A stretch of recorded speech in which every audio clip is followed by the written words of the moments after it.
Near Mint Nerd here on the I Got Issues Network. Got the new Suicide Squad Blu-ray here, fresh from the store. I thought we could do a quick unboxing video together and then maybe look at some Suicide Squad material in the comics as kind of a primer for the team in comics, if you're only familiar with the movie. So here is the Blu-ray version of Suicide Squad that was released just today. It also comes with the DVD and the digital HD code for an ultraviolet version. This is the Canadian box, as you can see, because it's got French writing on it. We have a large French-Canadian population, so we like to put French on all our labels. Easy to spot Canadian products that way, I guess. So I'm going to just get this started here. Get some of this. Oh, there we go. Get that paper off. Okay, so there it is. Let's get unboxing. So we open this up. I'm going to show you this digital code. You shouldn't bother using it because by the time you try, I'll have already used it. Sorry, folks. It's a pretty plain Jane version, I gotta say. You get the 2 DVDs, you don't get any interior artwork. You know, it feels kind of lazy to me. I really like it when you pop open a Blu-ray and they've gone the extra mile. Get maybe a little booklet, and it doesn't have to be Criterion, but would it kill you to put like some nice interior art, or at least do a two-sided, front cover so that we have a little something to look at inside? Remember the days when DVDs came with the chapter list? Even that was, appreciated. Now they just kind of make them as cheap as possible. I guess that's the way the direction the world's moving in. You can see the DVD version has nothing on it. It's completely plain. But there is a little bit of artwork on the Blu-ray version. You got a skull guy behind bars there. You see that? It's pretty dark. You don't really get to see too much. All in all, kind of a weak presentation. Maybe that's, a perfect match for this movie, which in the end was kind of weak as well. It's got some extras here. You got Task Force X, One Team, One Mission. Discover the Rich Legacy. Who knows what that is? They don't even explain the extras very well.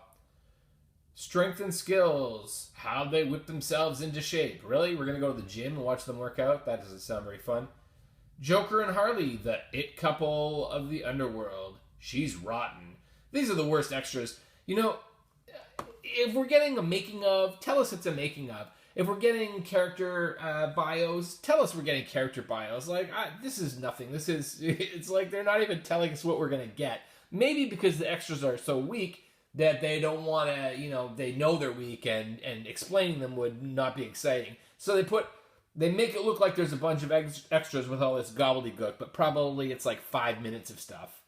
If I'm wrong, I will absolutely report it here, but I have a feeling I'm right about that.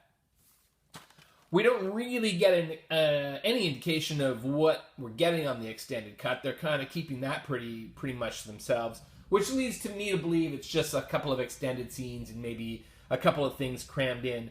One thing I assume we're going to get is the little bio of Slipknot that he didn't have in the movie and which all the other characters had, which kind of made it, completely and instantly known that he was going to die right away.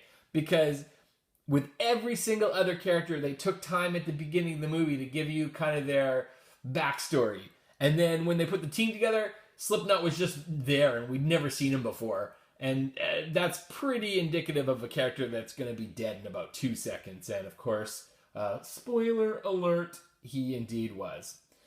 I liked the movie. I actually saw this at the drive-in with my kids and we had a fun time in that context. But I don't think this is a terrific movie. It's certainly watchable. Margot Robbie was terrific as Harley Quinn. I really liked Will Smith as Deadshot. I didn't love Captain Boomerang. I didn't love a couple of the others. Killer Croc was fun. El Diablo is fine. I actually didn't have a real problem with Jared Leto as the Joker. I thought he did a fine job. I know a lot of people were not loving it, but you know, I thought he was fine. He was barely in the movie, so it didn't really matter. This is one of those movies where, and this drives me crazy, it's one of the things I really dislike about storytelling, is when the team itself creates their own problem, then they spend the whole movie fixing the problem that they created, in the process killing a lot of innocent people, and then at the end we're supposed to think that's heroic. I think Avengers 2, Ultron, the Ultron movie was exactly the same. They created the problem, a lot of people died, they solved the problem, and we're supposed to go, hey, what great heroes. I don't feel that way. Anyways, I'm going to put this aside. I want to talk just a little bit about the Suicide Squad in general. I was a big fan back in the day. I'm going to show you these trades here. This is the John Ostrander trade. This is the number one of that. This is from the 80s series. And it was a terrific series. I believe it ran for 66 issues. I know it's cheesy, but I really like this Captain Boomerang costume. I would have liked to see that better represented in the movie. Obviously, it's dated. They're not going to go with this precisely, but I thought they went so far into a generic direction with Captain Boomerang that it was ultimately disappointing. Here's Enchantress as well, so you can see what a big difference that is from the movie version as well.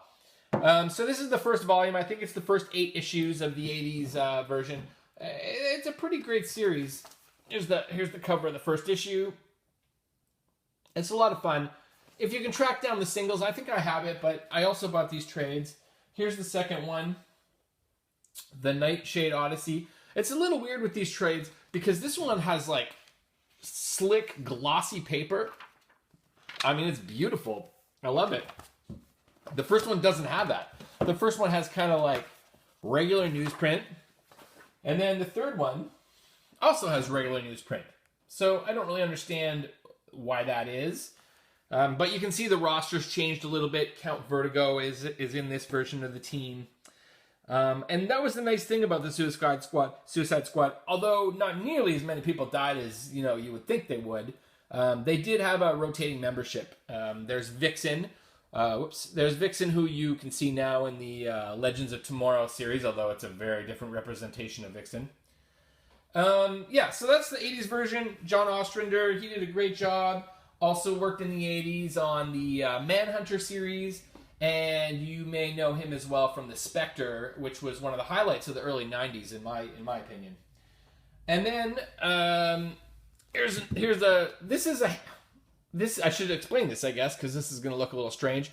I actually sometimes library bind my comic books. So I take a batch of comic books, I take the double-sided ad pages out, and I bind them into books. So, they look like a regular trade paperback on the inside, but I kind of tried to do runs that wouldn't normally get collected.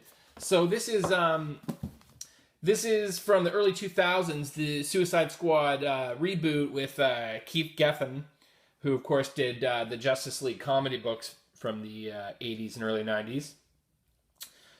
This is the complete series. It only ran 12 issues, so I beefed it out a bit with a Deadshot series. There was like a mini series in the mid 2000s, I think it was.